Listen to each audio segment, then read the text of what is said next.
Today is the day we're going to be reviewing the new Gringotts set. I built the set on my live stream. It was like 12 hours across 2 different parts. It was a great build.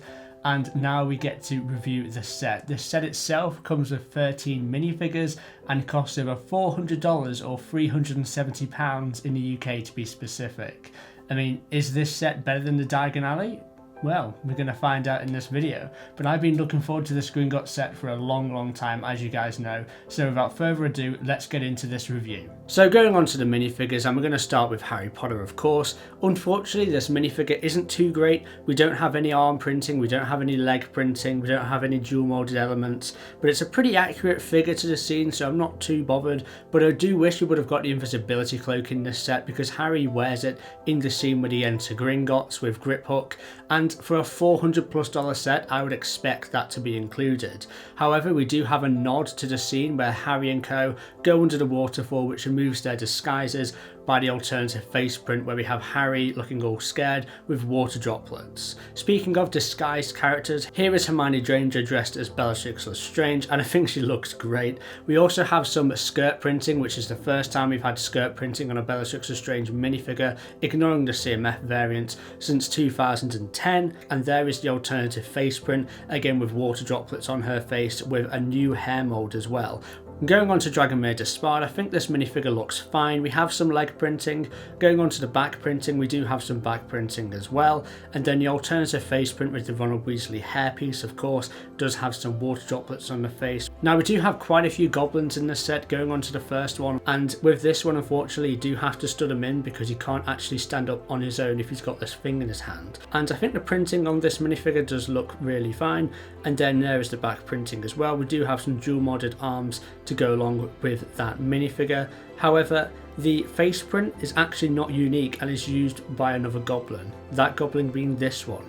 It's a pretty generic looking goblin, does have a coin piece as well, and if we look at the alternative face print for this goblin, obviously it's exactly the same as the other one because it is the same headpiece used twice. On Saturday the 9th of September, I'm going to be doing 8 LEGO Harry Potter giveaways, yes 8, including the massive Chamber of Secrets set, the Hungarian Horntail, and the brand new Expecto Patronum set on my next live stream on Whatnot. All you have to do to enter is show up, and you can participate in the giveaway from anywhere in the world, and you don't even have to pay postage either. I'm also going to be auctioning off over 200 LEGO Harry Potter minifigures, all starting at just $1, as well as some rare classic LEGO Harry Potter sets, including the 2004 Shrieking Shack, the 2005 Hungarian Horntail set, the 2005 Graveyard Jewel set, which features the most expensive LEGO Harry Potter minifigure ever made. This glow-in-the-dark Voldemort minifigure is worth up to $100 on its own, and then we also have the 2010 Attack on the Burrow set. Not to mention LEGO Harry Potter CMF blind bags. So make sure to sign up to Whatnot using my special link, which instantly gives you £10 or $15 free credit for you to use in my live stream to back yourself some free LEGO Harry Potter minifigures. It's a no-brainer. Just make sure to bookmark my stream so you don't miss it, which again will be taking place on Saturday the 9th of September at 8 PM BST. Going on to Grip Hook, I think Grip Hook looks really cool. We do have a different face print for Grip Hook, which is great. We also have some arm printing, which is also really cool, and we do have the Sword of Gryffindor included.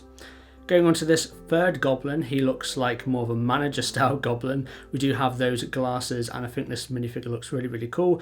And if you look at the alternative face print, it's all sort of destroyed because I think when the dragon comes through, he breathes fire, and that's why you have sort of ash soot on his face with broken glasses. I think that's really clever. Clearly he is a goblin that works upstairs and not one that goes downstairs into the vaults. And then we have another goblin. This goblin is a ginger goblin, and this face print is different as well. So again, really cool, has the same dual molded arms as another goblin, which I think is fine. But then we have Hagrid and Harry included in this set. Yep, Harry is included twice. It's very similar to the Hogwarts Express UCS style set, which released last year, where we had variants of the same character repeated in the same set from different movies. This is Harry and Hagrid from the Philosopher's Stone movie. There's what it looked like on the back. And also Harry has an alternative face print where he has broken glasses, so that's really cool as well. We also have 2 wizard guards of Gringotts. They are obviously seen in the films, and we have 2 of them here. Pretty standard minifigures, but I'm glad they are included. And finally, we do have this Death Eater. I think this Death Eater looks really, really cool. And what I love about this Death Eater is he has a two-sided face. Both masked, but both with two different variants. I'll show you here. So the front looks like this and the back looks slightly different. So if you buy multiples of these Death Eaters, they don't all have to look exactly the same. There can be a couple different variants, which is really cool and appreciated by sort of army builders. Now, before we get into the build itself, I just want to say this set includes a really cool reflective rainbow sticker sheet and also these galleon coins, which actually has a play feature related to the gift of purchase with this set, but I'll show you that at the end. Okay, so we'll start off with the dragon. I think the dragon's pretty cool. I don't think it's perfect though, I've got some issues with it. I think it's far too grey, when in the film it's clearly white, but I suppose that's to put it in a bit of contrast compared to the white building. It's quite vast as well. It's obviously not as big as the last year's Hungarian Horntail, but that's to be expected. I also like the detail on the face as well. I think that face print is fantastic. And yeah, I think it's really, really cool, though just far too much grey. There are some handles here, as you can see, in which you can put the minifigures on here. So it looks like Harry, Ron and Hermione are riding the dragon when they escape from Gringotts. And obviously you can pose the dragon at the top of Gringotts on the roof, just like in the film. And that's also attached via the same sort of clip handle pieces as you would expect. So going on to the actual set itself, we're going to start with the building, of course, and this Gringotts Bank building is absolutely fantastic. I absolutely love it. Out of all the buildings from the Diagon Alley set included, this is by far the greatest, and I just love the way this is built. I love the shaping of it. I love the way the windows are built. I love the sort of tiled off effect on the sides. I think it looks fantastic. I would have loved the pillars on the front of the building to be a bit thicker, I think, because when you look at the 2011 Diagon Alley Gringotts, that is a much smaller scale, and it's, well, 2x2 for the pillars rather than 1x1 as seen here, but I guess this might be more accurately proportioned. It just doesn't really feel like it, but this is really, really great. I love the way the roof is made as well. This basically just sits in there, this actual roof piece. It's not actually studded in, and I think it looks really cool with the effect of the broken glass when the dragon flies through it, though I'm not sure the dragon can fit inside that little hole. Moving on to the upstairs section of this building, and I have to say it's quite lackluster. There's not really too much going on. We have some golden ingots there. We have also a chest with some golden coins and jewels and stuff inside, which is appreciated.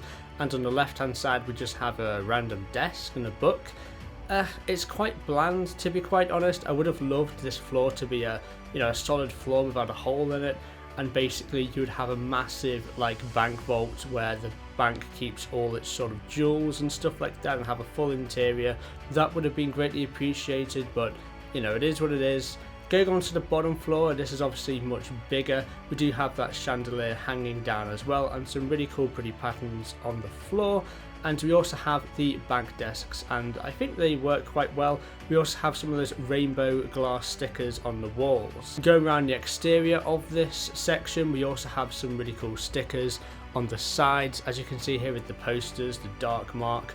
You also have some other stuff around the back. It's worth mentioning here, as you can see, we do have an extra little building off to the side of Gringotts, which hosts two separate little shops. And while this is cool, I think it would have been better if they made Gringotts wider. You could have got rid of these shops and used that piece count to make Gringotts wider, and I think that would have been greatly appreciated by most people, because I think people would care about that more than these extra little shop things off to the side. But that's just me, maybe I'm wrong. So going on to the underground section, and I think this is the most interesting part of the build.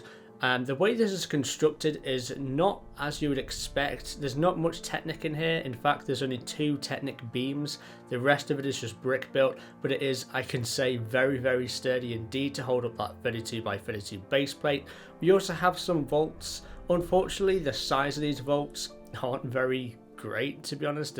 About 1 or 2 studs deep, which is obviously very disappointing. The first vault isn't even a real vault. It can't open, it's just an illusion, but it's really cool. We have this minecart here, and we can push it down, and there are different sections, different stop points on each of the other vaults. The minecart itself is quite a simple build, but if you get the gift of purchase, you do get an additional minecart, so you would end up having 2 of them. Now in the first vault we have Harry's vault, and we just have some gold coins here because that's all really Harry has in his vault, but again, just 1 stud deep. I would have liked if this was about 6 studs deep and would have had a more vast amount of gold coins, and again I would have loved to have them in chrome and stuff like that as well, or even metallic gold, but it's just, you know, the regular pearl gold, which I guess is okay. You know, maybe I'm just asking a bit too much here, but I just think 1 stud deep for a bank vault is a little disappointing, and that's really emphasized here when we go to the second vault. It's just, I know all that's inside of it is the Philosopher's Stone, but it just looks a bit, it doesn't look like a bank vault, you know what I mean? It just looks a bit lackluster. And going on to the bottom vault, this is actually my favourite one by far. We do have a cup, and you may think, okay, why is this your favourite one? It's just a cup. Well, if you press this golden cup, you touch it, you have a load of other gold and silver cups that fall out of the vault. They basically duplicate, just like in the movies where Harry touches the Hufflepuff cup and it duplicates. That's the spell that's cast upon them, and this is one of my favourite play features I have ever seen in a LEGO Harry Potter set. Absolutely fantastic. You basically load up the cups via this hole in the wall here, and as you can see, when you push the cup, it releases all of these other ones and it creates that effect really well. We do have some other nods to the Harry Potter movies at the base of this model. We have this gold contraption which the goblins use in order to scare off the dragon, because the dragon is trained to be afraid of that noise. We also have this little plaque here, which is the dragon's feeding schedule, which is quite funny. I would also like to say that this side of the underground section doesn't look as good as the other side, because the other side is nicely sort of plated off, where this side does a lot of exposed elements, unfortunately, a lot of exposed studs, and it just looks a bit unfinished, unfortunately. We also have another plaque here which says Gringotts was established in 1474, which I didn't know about. And at the bottom here, you have the ability to attach the gift of purchase, which comes with this Gringotts set. So you basically take off a couple pin pieces and basically just add it on top, and it's that simple to attach to Gringotts gift of purchase and extend the actual Gringotts set. But just talking about this gift of purchase specifically, we do have an extra minifigure, though we don't have any new unique components, unfortunately, but that's okay. The vault itself is very, very respectable. It's very large, and this is where you can put your gold Gringotts coins in, and yeah, it's really cool. You can open the vault up and basically get your stuff out of, and you've also got supplied tiles that are blank, which you can write your own sort of vault number, because this is meant to be your own bank vault. I think it's a really, really ingenious idea. So now on to my final thoughts, and I want to start with this gift of purchase. So the good thing about this gift of purchase is it's really accessible, right? You spend $130 on LEGO Harry Potter sets, or £115 in the UK, and at the moment this gift of purchase is going for upwards of $50, $60 on eBay and about £40, £50 in the UK. So it's a good way to get 30-40% off your LEGO Harry Potter sets if you buy smartly, and it's a good gift of purchase. I think gift of purchases which actually integrate really well into the set which you're buying, you know, to get this gift of purchase is really clever. It's something the Star Wars gift of purchases don't do. You know, you get a Lars homestead or you get a lightsaber hilt, and it's something just off to the side. It doesn't really integrate into the sets that you buy, where this is the opposite. The people getting Gringotts for years in the future to come are going to want this gift of purchase because it almost completes their set, right? It attaches onto it and makes it bigger and better. So I think the demand for this gift of purchase is going to remain sky high. And I said it's quite easy to retain, and yeah, on paper it is quite easy to retain. However, this is currently sold out in a lot of Europe and definitely in the UK on lego.com online. I actually went back into the store and managed to pick up this, and there wasn't many left when I went and did that. So obviously make sure to get this before it actually sells out. The promo is meant to end on the 13th of September, but like I said, in a lot of LEGO stores and even lego.com online, it is already sold out. I think it actually sold out just 24 hours after its launch, which is ridiculous. Now onto, okay, I'm not going to be able to fit this in the frame, but you're just gonna have to imagine that you can see it all. This set is absolutely fantastic. I know there's a lot of debate about whether they should have released two separate sets, the Gringotts Bank building and also the Escape from Gringotts underground section with the dragon. And I think if this was a playset, I would agree. I think it's better to release the building and then the underground section in two separate sets. Similar to the sort of Indiana Jones Temple of Doom set for the underground section would have been cool, and then obviously a cheaper $100 sort of bank building on the top.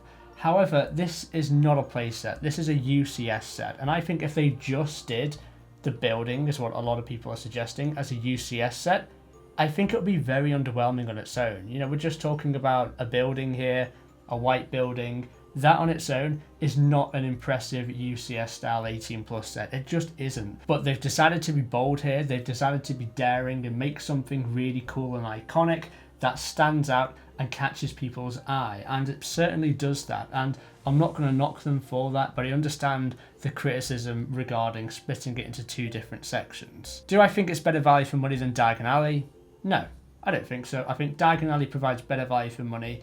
It's a larger build, you get more pieces, more minifigures, and it's about, what, $20, $30 more expensive? So I would go with Diagon Alley if you're torn between the two. However, if you've got Diagon Alley, then this is 100% something I would recommend picking up to go alongside it, because obviously it can attach to it. Right, so that's about it for this set. Thank you for watching this video. If you would like to see a mods video, then make sure to hit that like button. I've been Topic Bricks. I'll catch you soon for another LEGO Harry Potter video. I'll see you there.